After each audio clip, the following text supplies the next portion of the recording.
The quiet town of Redwood Crossing, North Carolina, woke slowly every morning, like an old man stretching before sunrise. Front porches creaked, screen doors clicked, and the smell of biscuits and bacon drifted between houses built generations ago. Folks who lived here believed they had seen everything: births, funerals, storms, elections, but corruption wasn't something they talked about out loud. Judge Raymond Carter, however, had started noticing cracks in the peace. At 53, with silver hair that curled at the sideburns and glasses he refused to replace, Ray was known for fairness so firm that even the most stubborn defendant knew he didn't play favorites. He lived in a modest two-story home with a wraparound porch, where wind chimes whispered when Carolina breezes passed through. This morning, he stood on that porch sipping coffee when his wife, Brenda, stepped out behind him. "You're quiet," she said softly, placing a hand on his shoulder. Ray sighed. "I'm thinking about yesterday. The Simmons boy. That arrest report didn't make sense." Brenda frowned. "You think it's more than sloppy paperwork this time?" Ray didn't answer. She knew that meant yes. Courthouses in towns like Redwood Crossing weren't large marble structures. They were brick buildings with flags that had faded from decades of sunlight. Inside, the old wooden benches groaned under the weight of farmers, teachers, small business owners, and folks who simply liked to sit in on hearings as entertainment. Ray entered the courtroom, nodding at familiar faces: Officer Clark, who worked security part-time, Mrs. Delaney, the clerk, and Deputy Aaron Mills, who had been appointed to the sheriff's department just 2 years earlier. Mills was young, cocky, and recently promoted with unusual speed. The case that bothered Ray was next on the docket. State versus Evan Simmons, the clerk announced. Evan, just 17, stepped forward in baggy jeans and a wrinkled hoodie. His mother's eyes were swollen from crying. The boy had always struck Ray as quiet, too quiet to be smashing property and resisting arrest as the report alleged. Deputy Mills approached the stand, jaw tight, sunglasses still perched on his head though they were indoors. Ray cleared his throat. "Deputy, could you explain the circumstances of the arrest?" Mills smirked. "Simmons was trespassing behind the old textile mill. We asked him to stop. He ran. When we caught up, he started swinging. Had to restrain him." Ray studied the report again. "And where's your body cam footage?" Mills shifted. "Battery died. And your partner's footage?" "Also dead." The courtroom murmured. Ray tapped his pen. It's strange both cameras were dead during the same encounter. Mills shrugged. "These things happen." Ray's gut knotted. Cameras didn't just die for officers who followed policy. He looked at Evan. "Young man, did you strike the deputies?" "No, sir," Evan whispered. "I didn't even run. They pulled up real fast, started yelling, and—" "Enough," Mills snapped. Ray's voice sharpened. "Deputy, you will not interrupt testimony in my courtroom." Mills straightened, jaw hardening.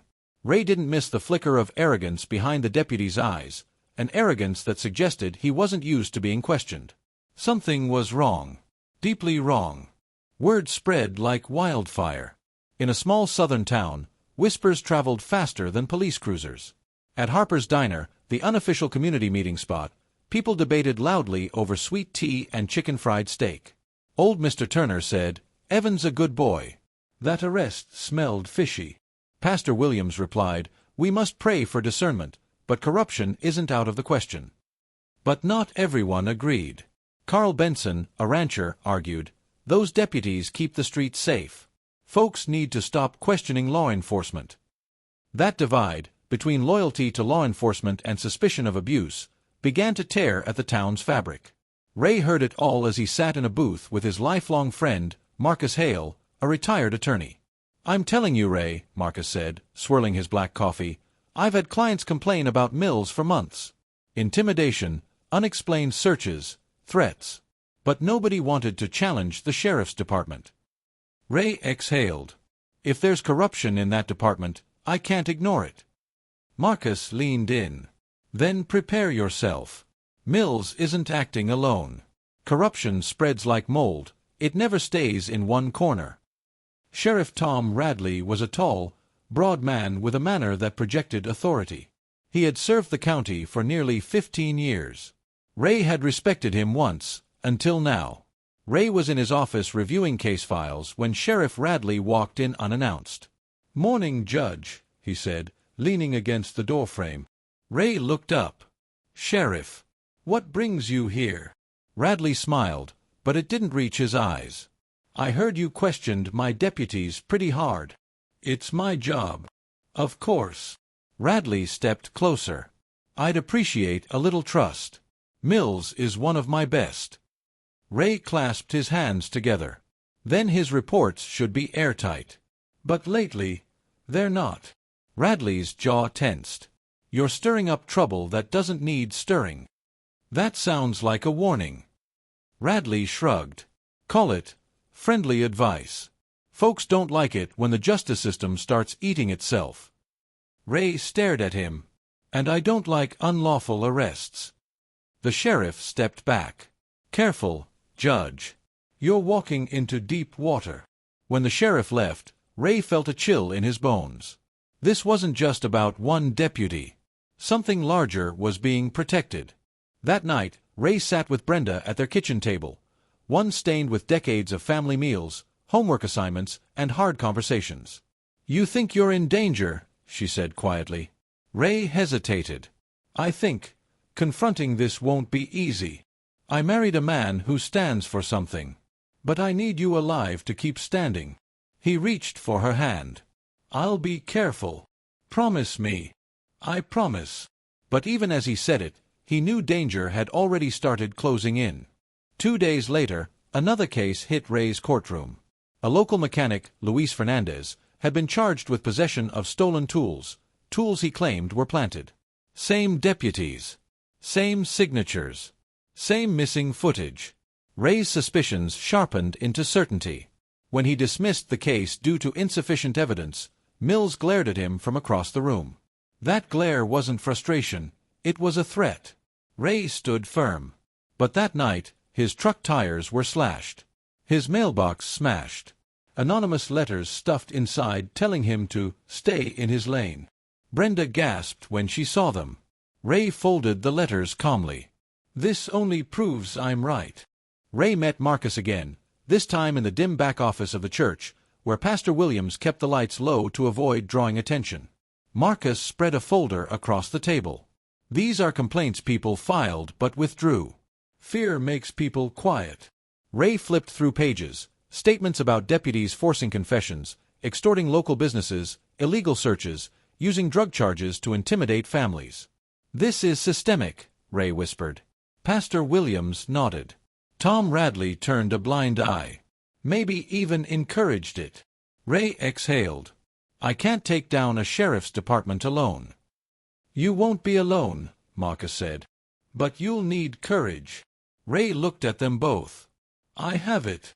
Ray spent the next week gathering everything: case files, inconsistencies, witness testimony, hidden complaints, body cam discrepancies. He contacted the State Bureau of Investigation, SBI, quietly, bypassing the sheriff entirely. The SBI agents agreed to monitor the department secretly. They knew corruption in small towns was harder to uproot, loyalty and fear twisted together like vines. Ray started seeing unmarked cars parked on quiet roads, plainclothes agents blending into diners, and sudden audits at the police station. Radley noticed. Mills noticed. And they grew desperate. Late evening. A storm rolled in, drenching the town in sheets of rain. Ray was locking his office when Mills stepped out of the shadows. "Judge, we need to talk." Ray's pulse quickened, but his voice stayed calm. "If you want to speak, do it at the station or in court." Mills stepped closer. "Drop this investigation." "I can't." "You think you're a hero? You're putting targets on your own people." Ray met his eyes steadily. "I'm protecting them." Mills' face twisted. "You don't know what you're dealing with." He reached inside his jacket. Ray froze. But instead of a weapon, Mills pulled out a flash drive. He shoved it into Ray's hand. "I'm done covering for Radley. He's using us. Extortion, falsified evidence, payoffs. It's all on there." Ray stared at him in shock. Mills said, voice cracking, "I became a cop to serve. But he turned the department into his business. I'm not taking the fall for him." Lightning flashed, illuminating Mill's trembling hands. Ray nodded. "You did the right thing." "No," Mills whispered. "Just the last possible thing." 2 days later, Ray convened a special hearing with SBI officials present. Word spread quickly. People packed the courtroom until the hallways overflowed. Sheriff Radley entered with the swagger of a man who believed he was untouchable. Ray began. He presented body cam records, false reports, illegal searches, threats, extortion schemes, witness statements, dozens of cases tainted by Radley's influence. Finally, he revealed the flash drive. Inside were recordings, Radley ordering deputies to plant evidence, intimidate families, and manipulate arrests to increase department funding. The courtroom erupted into gasps and angry shouts. Radley's face drained of color. SBI agents stepped forward. "Sheriff Tom Radley, you are under arrest." Radley turned toward Ray. "You'll regret this, Carter." Ray replied evenly, "Justice doesn't yield to intimidation." The sheriff was escorted out, cursing as the town watched in disbelief. For weeks, Redwood Crossing felt lighter, as though the town had been holding its breath for years and only now exhaled. Dropped charges were officially expunged. Families who lived in fear felt safe again. The county appointed an interim sheriff known for integrity. Evan Simmons returned to school. Luis Fernandez reopened his garage and business boomed, with neighbors stopping by to congratulate him.